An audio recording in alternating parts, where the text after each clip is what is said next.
Do you know the 5 critical areas to a successful retirement? Well, if you're guessing and you're thinking, I don't know, you need to listen to this episode because we're going to walk you through those 5 critical areas. We call it the route to a successful retirement, ROUTE: risk, optimize income, unified healthcare, taxes and tax strategy, as well as estate planning. We walk you through them in good detail. Listen to the entire episode. We hope you've been enjoying all the episodes from the Secure Your Retirement podcast. If you'd like to keep learning and receiving these episodes, then hit the subscribe button and turn on notifications by hitting the bell so you receive alerts when each episode comes out. We've helped thousands of listeners get on the path to securing their retirement. Now it's your turn. Let's dive in.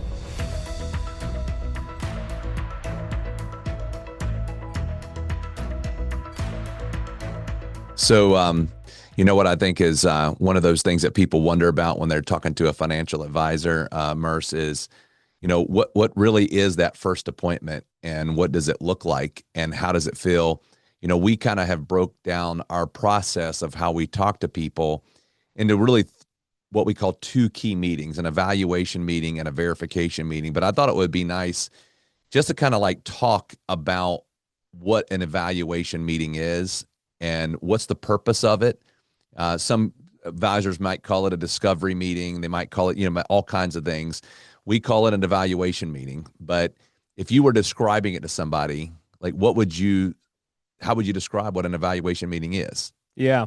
I think a lot of times when someone is going to meet with an advisor for the first time, they feel this sense of nervousness because of the types of questions they're going to get asked, and they feel like they have to give out a lot of personal information and everything like that, which I think is valid at times. But when we do our evaluation meetings, we want to make it so much more about not just the numbers, but also kind of understanding the pain points in someone's life around their finances and things that are keeping them up at night at the end of the day. Because if we can get to the root cause or the root issues, then we can kind of do the backwards math into how do we solve some of these issues.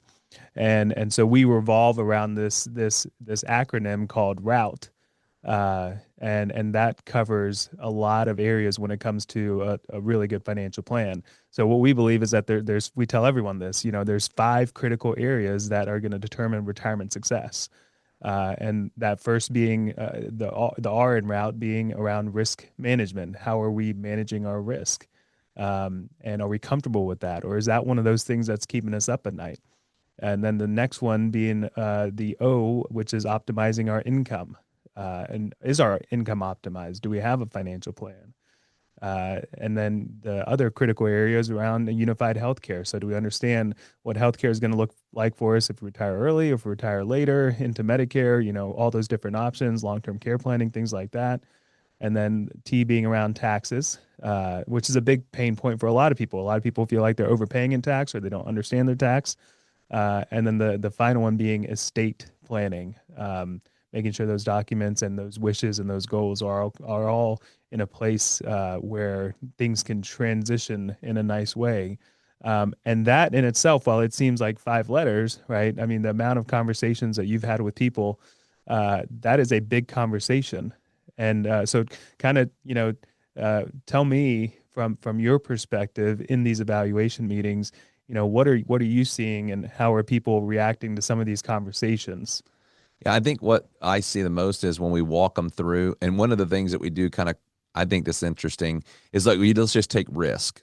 And so if I were to ask somebody how they feel about their overall exposure to risk right now. So I would say, right now, how do you feel your portfolio would operate if we had a market downturn? And a lot of times when people think about that, they think about a 2008 type scenario, right? Where you got a 50% decline and the markets are crashing. Like if you were to describe it right now and you said, I feel very comfortable that if we had a major downturn in the market right now, my portfolio is good. And we always ask people to rate themselves on a scale of 1 to 10. And we do a little joke with them that we say we don't have a 7 on the scale because 7 doesn't tell us much. And so what we say is 8, 9, 10 says my portfolio is sound. I know exactly what it's going to do. I feel comfortable with it. It would not bother me. I would not stay awake at night if we had a downturn in the market because I am comfortable. 1 to 6 says, yeah, I'm probably not going to sleep well. I'm probably going to have some stress. And so what we do is now when that person comes in, because we have that conversation prior to them coming in about them rating themselves. So then when they come in and we're actually having the evaluation meeting, whether it's on Zoom or in the office or whatever, and the person, let's say the person says, I'm a 5, I'm a 4, whatever it might be, then our objective in that is to say, well, let's talk about that. What is it about the portfolio that makes you nervous right now? And a lot of times what people are going to say in there is, I don't know what's really in my portfolio. I really don't know how the investment strategy works. It's not something that I've been talked to about. I've been, people say, I've got this scenario where my advisor told me I'm moderately conservative, but I don't know what moderately conservative means. Yeah. And so in the evaluation meeting, we're trying to really make sure that do we understand the pain, like you said, the pain. And if that person says, yeah, I don't know, then we're noting that. And then we're like saying, okay, well, let's talk a little bit about what the assets are. And then what's going to happen once we know that, just taking risk, we now get to go to work to do the verification on that and say, let's verify, is this portfolio too risky? And we actually do a deep dive analysis where we actually run it in our software. But that's just an example of risk. I think that is a big one. People are concerned. The number one concern people have is running out of money. But I think the next one, which is the O and route, which is optimize income, is really big because you think about it, people work for decades. They get an income from their either their employer or they're self-employed, and then they don't have one anymore. And so one of the big questions we ask people is, do you have a written income plan? I'll ask you, Murs, when you've sat down now with hundreds of people and asked this question, do you have a written income plan? How many times have you had somebody come in and say, yep, right, here's my written income plan? Yeah, not so common. It's not so common. I think a lot of times they've got some thoughts in their head, or maybe they had a conversation with their advisor around, general rules of thumb around how you do this when you do actually retire. But what we find is that does not alleviate the anxiety at all. Being able to see it on a screen, being able to update it and play with it a little bit to kind of understand, all these different what ifs that are in people's minds, um, uh, changes things. When it comes to confidence, I think the more information you have, while it could be a thing where I've got information overload, but there's also this element of the more information I have, the more confidence I have in a plan, or the more confident, or the more, I guess you could say, uh, understanding I have of a plan that I need to make some tweaks to, right? So to us, optimizing income is so much more about this idea of we talk about the GPS all the time, right? Here's where I am in the stage of my life, whether that's I want to retire in 5 years, I'm retiring next year, I'm already retired, wherever it is, and here's where I want to go. Which for I think a lot of people is I want to have a successful, stress-free retirement. And so, what are all the things I need to be doing in between to optimize my income? And I tell this to everyone is that retirement planning, while we could be talking about income, it's a bunch of knobs that if you turn one, you're turning all these other knobs without if you're not paying attention to all those other knobs, then you could have significant issues, or you could miss out on things, or you could have scenarios where we didn't have efficiency in place.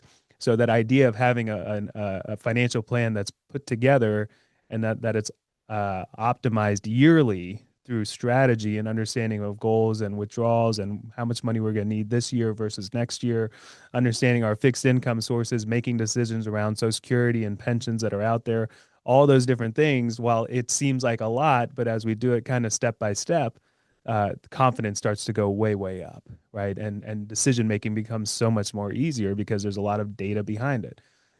So that's a long-winded answer to your question, but a lot of times people don't have that, and they want that, and they don't know how to get it. Every conversation that we have really revolves around that idea of starting with, hey, actually, in fact, when we bring on someone to start a relationship with us, the first thing they do is not having a meeting around investment strategy. it's the meeting to build out their financial plan first, because we got to understand how that plan is going to operate to make decisions around investment strategy and withdrawal strategy. So that's why it's very important. But a lot of times, what comes hand in hand there is thoughts around income planning, and then you've got these things around healthcare that often comes up. Running out of money is the number one for sure stressor for people as they think about retirement, but usually a top two or top three is around healthcare. And so that's why what we talk about is making sure our healthcare is unified. So that's the U in the route acronym. So talk to me about that one. What types of questions you get there? What is unified healthcare? Well, I think that a lot of times what people are concerned about is we go through life working usually with a company. We got a company plan. And then when we turn 65, we go to this thing called Medicare. And people are excited about going on Medicare. But Medicare comes with an alphabet of problems. And so there's, the A, B, C, D, E, F, G, and different plans, and people are confused about it. And I'll be very honest, 25 years ago, I started helping folks with Medicare. But I went for, I did that for a few years, and I've not done it now for probably 20 years. And I would tell you, I get confused about it. And so I will tell you what we did to unify it is to make sure that we have a specialist in place. And so we actually have a person in-house who meets with every one of our clients when they get to Medicare age, and he walks them through. And I will tell you the number one thing we get back from clients about this, or individuals, is they say, his name is Sean Southard, and Sean is like a great educator, and he walks people through and helps them to identify it. Now, we do have clients, though, that retire at 60, 62, and they have that bridge to get to 65. So we do help people with pre-Medicare health care as well. And then I would say a third area in this unified healthcare is long-term care. Right. People are concerned about, like, hey, what if something happens to me? I think because I was doing long-term care a while back too. And if I go back 10, 15 years ago, a lot of people were like, yeah, I don't think I'm going to need long-term care. My kids have told me that today, people are like, yeah, no, my kids are not going to do it, because my kids live all over the country. And what used to be that families were together in one place, that's not the case anymore. Right. We've had people here in North Carolina who said, I moved to North Carolina to be with my kids. And they say, guess what happened? They got relocated, Yep. and now they're in another part of the earth. And they go, but I like North Carolina. I'm not leaving. And so this idea of needing some long-term care to say, I want to be able to take care of myself, and I'm not going to have the family scenario for that. I'll tell you, for me, I personally would not want my children to have that responsibility. Right. If I had to have it, I had to have it. But I would rather say, hey, guys, I've got it taken care of. And that's a big one. But I will tell you the next one in the route, the T in that is the biggest one, and that's taxes. And we made a decision a few years ago to really bring tax planning, tax strategy, and tax filing in-house, and to become, I would say, tax specialist. Can you just speak a little bit about our structure around that, and then what people are concerned about around taxes, and maybe even what their current scenario is when it comes to taxes? Yeah. So let's go I'll go backwards, right, into the current scenario. A lot of the current scenario for most people when it comes to tax planning or tax strategy is in, say, February or March of the year. What they're doing is seeing if there's things that they can do to help out their tax return.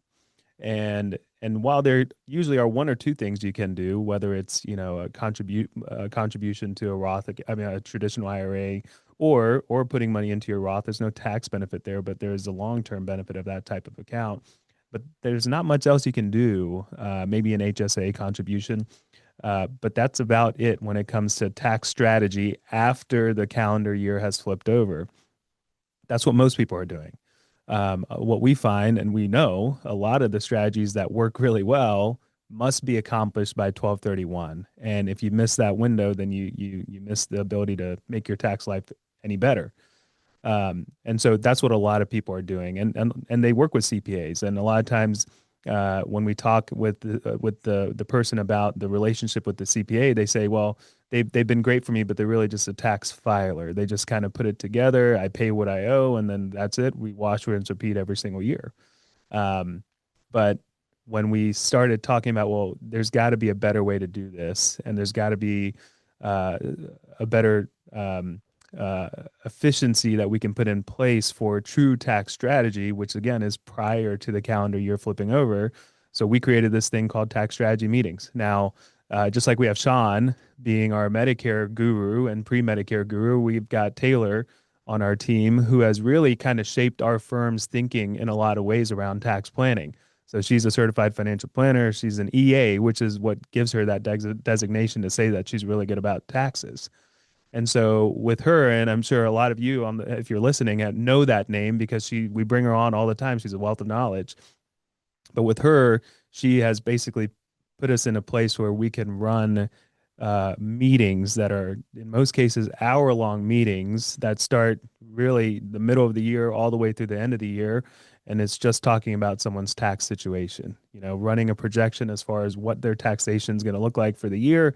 And then once you have that projection, then you can run what ifs off of that, of saying, well, what if we did this? Or what if we did that, like a different type of charitable contribution? Or if we did a Roth conversion, what's it going to cost us? All these hot topic tax strategies that people are talking about, but they're not getting answers for. This whole system that we've created around tax planning has created an avenue for the conversation. Doesn't mean that everyone needs to be doing all this stuff. It doesn't. But we want to be talking about it and seeing what fits each family individually in the best way possible. And then the coolest part about that, the feedback I know that we get is we've just made a bunch of tax recommendations and tax strategy, and they see the dollars that are going to be saved, but then you got to close that loop and actually file the tax return come April. And because we're in that scenario of making those recommendations, well, we're also in a place where we can coordinate the taxes being filed, and it all becomes one big piece of the package. I'll kind of close with this: is when I talk to people about what we do, a lot of times I tell them that I think there's two major reasons as to why anyone has a conversation with us. The first is because those 5 critical areas for retirement success that I mentioned, we handle all of that. But the second, and almost equally as good as number one, is because we are tax forward when it comes to planning and thinking. And people really want that because most advisors don't have the capacity to, or just are not in a place where they want to be doing that type of tax planning work. So I know that's a lot there, but it deserves the time because taxes are big and it's a big problem. Future required minimum distributions, people paying more in tax than they were when they were working. And then this idea of potential tax rates going up in our future, it's a big concern of people. Right there with running out of money. And then, the last one in our acronym, Radon, is the E, which stands for the estate plan. And I know you've got stories, I've got stories, we could talk about this forever on estate planning and how important it is, and quite honestly, how often it gets neglected. Because it's something people don't want to talk about, and it's easy to procrastinate on it because, hey, I'm good, I'm healthy. So what do you see there, and what types of things have we put together in the program there? Yeah, I think that we've got a good number of people that come in here in their 60s, 70s, and they go, "I don't have a will." I mean, and that's a no-brainer. We'd also have people that come in and they go, "I've got a will, but it's 15 years old." Either one of those we don't feel is optimal. And so we really did take it on and said, we want to make sure that we have an avenue for people to be able to get their estate plan implemented and updated. And so today what we have is we have a process that allows people to get the essential documents, which are your will, your durable power of attorney, your healthcare power of attorney, and your HIPAA forms. And then for anybody who wants and anybody who feels it might be necessary, to do a revocable living trust as well. And the thing that we believe, because of the way our system works, because it's built into our price structure, you don't have any extra costs. We like those documents to be 5 years of old or younger, right? So if my documents are older than 5, would they work? Yeah, they'll probably work. But if I got them fresher than that, I know I don't have a problem legally. And I just think that's such a key element. And sometimes we're not changing a lot. We're just making sure that we got the updated legal language. And so we think estate planning is extremely important, and we want to make sure everybody has one. Yeah. And so I got a quick little story on that one on the estate planning side. Actually, today, someone called us up, a client of ours called us up and said, we're going on this big week-long cruise, and we realize that while we do have our documents, so this is one of those scenarios where they've got them, but they feel like they need to be updated, and they're nervous about going on the cruise. And so they wanted to get some power of attorneys updated and their wills updated before, just in case, you know. And in most scenarios, you would have to kind of get in the queue with the attorney to see if you could get squeezed in, and then the paperwork. You just can't do it in a week. But because of our system, you know, they said, could we pull this off? And we said, yeah, you can. There's some work that needs to be done, but it's very doable. And then they're going to schedule an appointment to come in and get some stuff notarized with us. So I think, you know, that's a pretty cool scenario where now they can go off onto their cruise knowing that if something was to happen, they've got everything documented and their wishes documented so that, you know, the best foot forward can be there. Yeah. Well, I think that, what I wanted to do today in our little chat was to make sure that people understood what an evaluation meeting looks like, what we do. It's not a fluffy meeting where you're just kind of like coming in and, and saying, oh, I want to get a second set of eyes. We are evaluating what we say, again, 5 critical areas that we think are essential for people to understand where they rate themselves, where they are right now, if they're going to have a successful retirement. And so I just think this is such a key element. And then I want to just kind of close out and let people know that if you're listening to this podcast and you are thinking, man, I don't think I've gone through those 5 critical areas. It's I think a very valuable meeting to go through. And if you wanted to do that, it's pretty simple. All you got to do is go to our website, which is pomwealth.net. Almost on any page, you can just go schedule a call. It will take you right over to our contact us. You'll fill out a quick little form, and our calendar will actually come up, and you can schedule one of those meetings where we'll go through that with you. And so if you'd like to do that, just go visit our website, and we'd love to be able to have a conversation with you. Well, thanks, Murs. I hope you have a great rest of the day, and appreciate you coming on and chatting about this. All right. Awesome. Thank you. If you would like to find more information about Peace of Mind Wealth Management, we invite you to visit our website at pomwealth.net. If you go to the contact page and contact us, we'll send you a free copy of our book, The Peace of Mind Pathway. It lays out our process from beginning to end. Please visit our website. For more retirement tips, check out these videos. Also, if you find them valuable, please subscribe to our YouTube channel and give us a like.